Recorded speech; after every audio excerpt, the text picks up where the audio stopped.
But on the other hand, I would not want to be in between someone and they're spilling over into my seat. I do think that is unfair to the person that has also paid for their ticket, but now some of their space is being, interfered with. Welcome to Soft Life, Hard Truths, where lifestyle dreams meet bank account realities. I'm your host, T and J. Come on in. I want you to stay. Hello, my loves. How are we doing today? How's life? How has your week been? I hope things have been going well for you. I hope everything is going good. And even if it hasn't been, it's going to get better. Things are going to get better. Just just receive this positive energy. Just receive it. Just receive it. Wrap it up. Accept it. Receive it. Things are going to get better. And if they're already going well, they're going to get even better. Okay? I'm speaking it into your life. Things are going great for me. Life is good. Um, I'm in a really good space. Really good space. And I'm grateful. I'm grateful. I'm grateful to be in this space. Okay? No complaints. Um, but yeah, y'all, it's been a winter wonderland where I am. We had a winter storm come through and just whoop, whoop, whoop, whoop, whoop. It's been real cold. It's been snowing. We have ice. Like, everybody's been stuck in the house. The weather has been absolutely crazy. It's been crazy. It has been insane. I've been cooped up in the house for 6 days now. Six. Okay? 6 days. Free me. Free me. I'm ready to get out the house. Um, yeah. The weather's been crazy though. It's better to be safe than sorry. So I've been inside, safe, warm, wrapped up in my heated blanket, reading my Kindle. Okay? Yeah. So that leads me into our first topic of the day. Okay? Question for you. Are you financially prepared for an emergency? Kind of like the one we're in right now, where there is a winter storm and things are just horrible right now. Are you prepared for this winter storm? Were you prepared? And if you weren't hit or impacted by it, would you be prepared for this type of emergency? And you're probably thinking, okay, well, how would I need to be prepared? So let's talk about it. I live in the South, right? So we're not used to bad weather in the winter. Like it's not common to get, snow and ice consistently. So normally when we get the alert, hey, it's going to be a snowstorm or whatever like that, people go to the grocery store and they buy up all of the food and all of the toiletries. Um, I could not get any bread when I did go to the grocery store. And I went a couple of days before the storm hit. Couldn't even get any bread because the stores had been wiped out. And so, in cases like this, right, where the weather is kind of unpredictable, you do want to stock up. You do want to get you some groceries and things like that. Are you prepared to spend that additional funds just so that you can make sure that you're good in case you're stuck in your house for a week unexpectedly? Are you prepared for that? And another part of the question centers on if you are one of those individuals who have to physically be at work in order to make your money, you're living off tips and things like that. So let's just say you work for a restaurant, you're living off tips. Are you prepared to miss possibly a full week of work because of the weather? Those are things that you have to consider. And then another thing is, some people will even put themselves in a dangerous situation just to get to work so that they can make the money. If you are not prepared financially for emergencies like this, where you can go a couple of days without receiving a paycheck, or having one paycheck impacted for missing a couple of days of work due to the weather. We got to get ourselves in a better financial position so that we can be able to go through that and it not hurt us or hurt the bank. um and we definitely don't want to be risking our lives to get to work so that your paycheck isn't short. What about those PTO days? What about that sick time? Or what about just reaching back into your savings? Do you have a savings? If you don't have a savings, I got a problem with you. You've been watching this podcast all this time and you don't have a savings. I have a bone to pick with you. We are about our money here on this show. We're about our coins. And y'all know saving is the number one rule. If you are not prepared for a financial emergency like this bad weather, we got to get ourselves in a position where we can be. Okay, I'm not going to beat you while you're down, but hey, this is something to consider. It's the beginning of the year. Let's get our money right. 2026, we get our money right. You should be able to go through. I know times are hard. I'm not insensitive to that. None whatsoever. Please understand that. But what I'm saying is, if you can do better, let's do better. That's what I'm saying. That's all I'm saying. But let me know in the comments. Were you prepared for this emergency, this winter storm? And if you weren't impacted, would you be okay if you had to miss a week without work, or had to stay inside for a week, had to stock up on groceries and things like that? Would you be prepared? Especially the people that got a family to feed. My God, today, I was snowed in with my girlfriends. It was a total of 3 of us. And the way we went through food and like filling up trash bags and things like that, it made me think like, man, the couple that got 2, 3 kids, whew, my God, today, how are y'all being prepared? It costs a lot. It does cost a lot. So let me know in the comments. All right, next topic. Let's circle back to tipping. Now, we have talked about this before, but I want to revisit.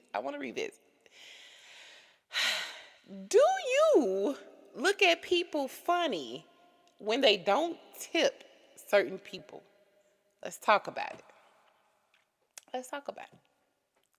I'll give you an example. I had some groceries delivered today, and I made sure to tip extra. And I did that because this person clearly has to get out there and they have to make their money, right? And they are at an elevated risk um, by driving, because there's still snow and ice out. Like, the roads are not a-okay to be driving on, because if they were, I would be out, but I'm not. But these people are, right? So it's like, they have a higher risk of something happening to them, God forbid. So to me, I tip a little extra, right? Um, but there are certain, I guess we'll call them service providers, that I'm just not. I'm just not. Your price is your price. You're able to set your prices, and that's just what it is. Especially when there has been nothing that you have went over and beyond for. I'll give you an example. I went to get a sew-in, and the stylist sewed the hair in, and that was it. There was no styling, there was no curling, there was no shaping. There was absolutely nothing done to the hair outside of her sewing the hair in my head. There was no washing of my head, no deep conditioning, no treatment to my natural hair. There was nothing done. All she did was take the hair, sew it in, and that was it. She didn't curl. All of that was extra. Like, nothing came with the sewing except for you getting the hair sewn in. I will not be tipping. No, absolutely not. What have you done to go over and beyond? And at the end of the day, you are able to set your prices. Your price is your price. I feel the same way for the nail salons. I rarely go to nail salons. I've been doing my own nails for years now. Like, before even press-on nails was a thing. I've been doing my own nails, I know, since at least like 2014. So I rarely go to the nail salon, maybe to get my toes done. If I go, it's strictly for my toes for the most part. But their prices have gotten so outrageous. I mean, their prices are absolutely insane. You can go in for just a short French manicure, full set, and that will easily be like $80. You kidding me? Not me. Okay, I'm all about saving a coin here. I'm for paying for things, but the quality needs to be there and it needs to make sense. $80 for a full set French manicure on some short nails? No, ma'am. No, no. I think the pedicure is overpriced. If you ask me, $60 for a pedicure, I think that's overpriced. It's just me. But at the end of the day, your price is your price, right? If I'm coming to your establishment, I'm agreeing to pay your price. If I'm booking with you, I'm paying your price. But I'm not tipping. Certain things I'm just not tipping on. And I know this, this is a sensitive subject for a lot of people. And I get it. I get it. But you are not entitled to my money. You're not. Especially if I am paying you for the service. You put the price of the service up. I agreed to the service. You completed the service. And I paid for the service. That's where the buck stops for me. Unless you just did something that just where you just went absolutely over and beyond. No, not doing it. Not doing it. Because I think we are suffering from tipping fatigue. Like everybody wants a tip for every freaking thing. Absolutely not. We'll never have any money if we're giving our money away like that. These companies need to pay these people. And I stand 10 toes down on that. But what are your thoughts? Do you look at people funny if they don't tip their nail tech or if they don't tip their stylist? Do you look at them sideways? Because this is how I see it, right? It would be different if I had a stylist that I consistently went to. And in my community, that's really hard to find. To go to somebody consistently for years, it's just real hard to find. But let's just say I did. I had a stylist. I was going to her consistently, same stylist over and over. And hey, I go in for a sew-in or whatever. She goes ahead and she styles the hair for me. I didn't ask her to do it or anything like that. But she's just like, okay, let me just go ahead and layer this and curl it for you. I know you didn't ask for it or book layering and curling, but I see the hair needs that. I'm gonna do that for you. That's different. That's different. You went over and beyond what I initially asked for. Yes, that warrants a tip. But if you just sewed the hair in my head, I asked for you to sew it, you sewed it, I paid you the price you asked for. That's it for me. But let me know what you think. Tell me in the comments, what do you think? What do you think? I know tipping is a really, really, really touchy subject. I do understand that. Let me know. All right, last topic. Oh my gosh. Okay, if I'm not mistaken, I feel like I saw where Southwest might be implementing this rule. And y'all know how I feel about Southwest. But anyways, um question to you. Should bigger people be required to pay for two seats on the plane? Should bigger people be required to pay for two seats on the plane? Let's talk about it. Now, I don't know the answer to that. I don't know the answer to that. I don't know the answer. Personally, I would not want to pay for two seats. I wouldn't. And so, first off, let's not act like the seats on a lot of these aircrafts are not already small. Let's not act like they are. Let's call a spade a spade. If you are not like skinny, these seats aren't the roomiest.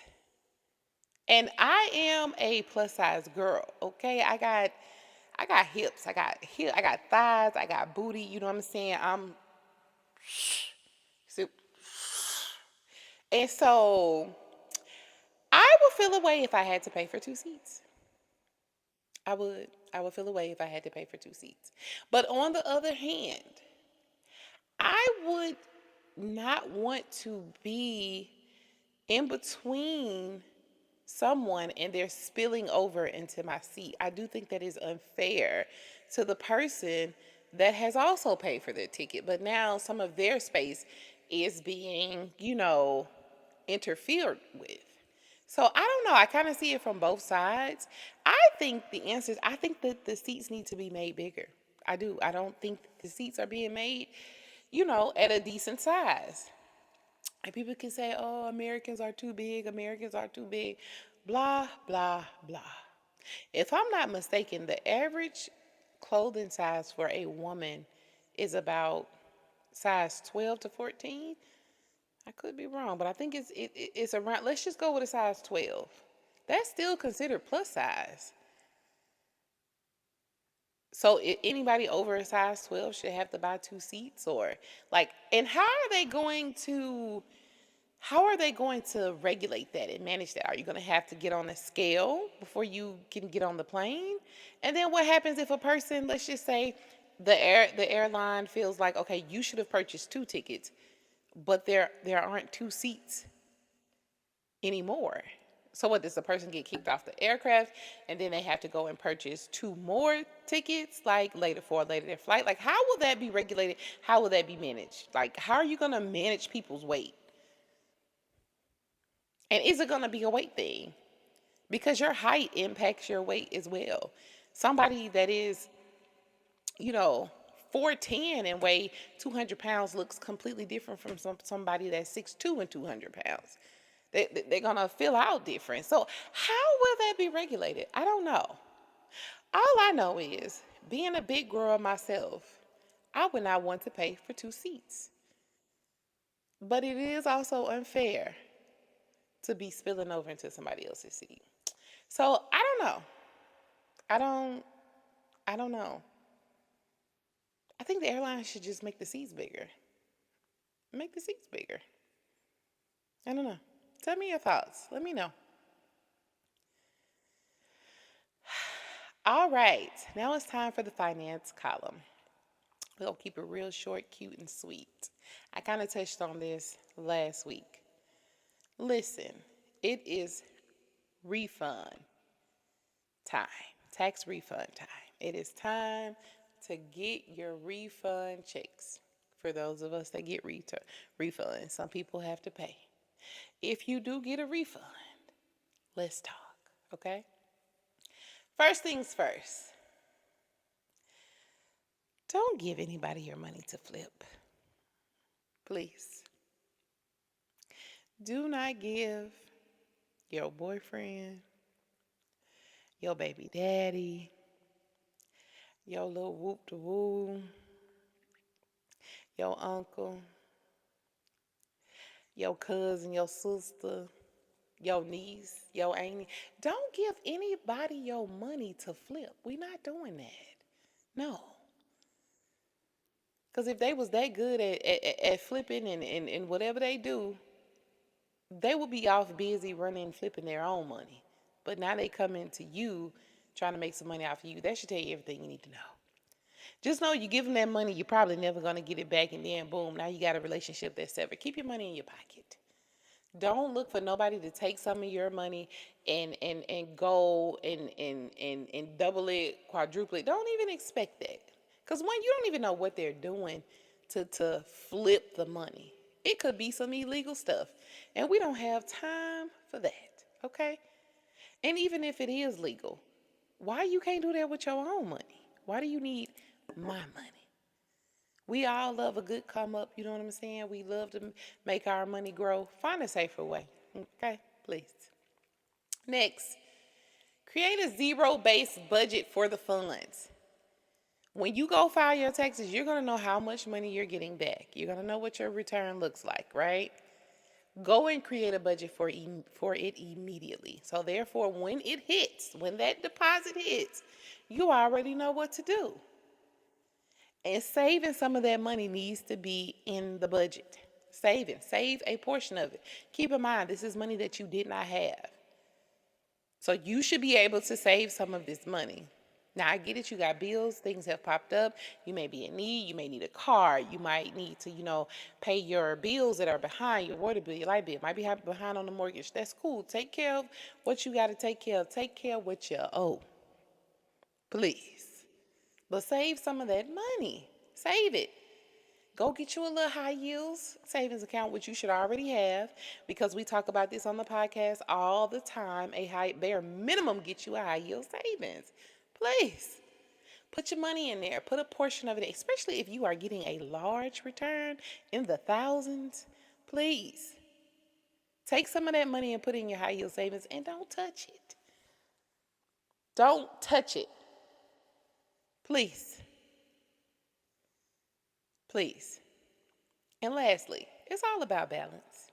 It's all about balance. I get it. You get this money. Some people is burning a hole in your pocket. What my big mama used to say, it's burning a hole in your pocket. You want to get you a little something, something, a little razzle dazzle, a little 1, 2, and that's fine. You can do that. I'm all about balance, okay? Because we don't work to pay bills and die over here. But balance is the key word. Balance. Handle your business. Get you a little something, something. Maybe get you and the kids a little something, something. Heavy on the little. Little.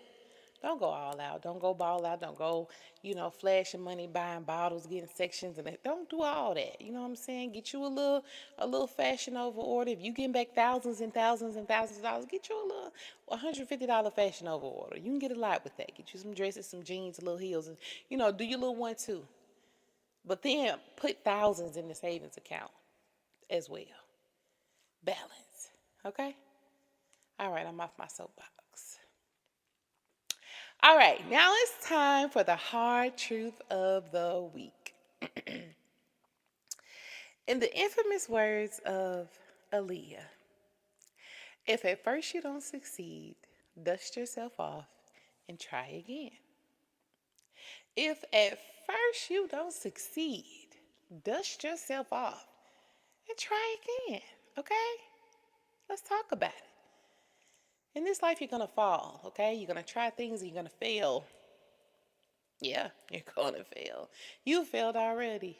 You're probably failing at something now. But don't let that stop you.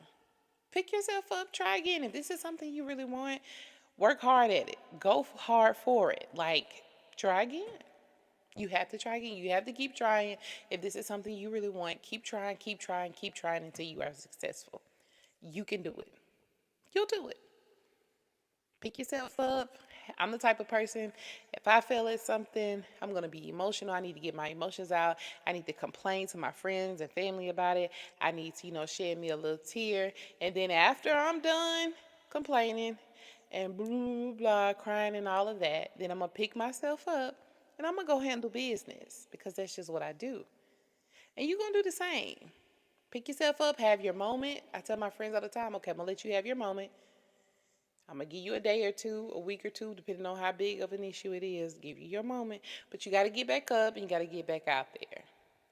So if there's something out there that you're wanting and you failed at it and you got the fear of trying again, don't let fear hold you back. Okay? Because then you'll be living with regrets. And we don't do that here. Okay? So if at first you don't succeed, dust yourself off. Try again. All right. We have come to the end of this episode, honey.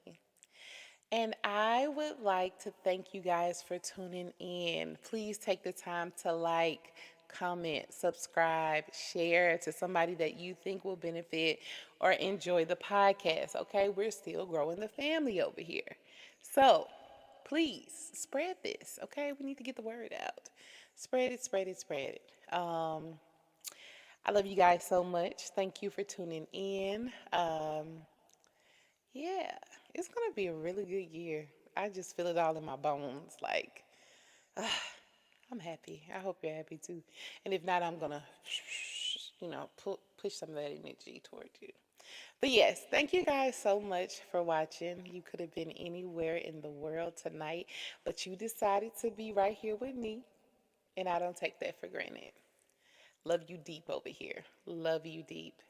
So, it is time for our favorite part of the show. Cheers, cheers, cheers, cheers, peers. Here's to softer living and truths that set you free.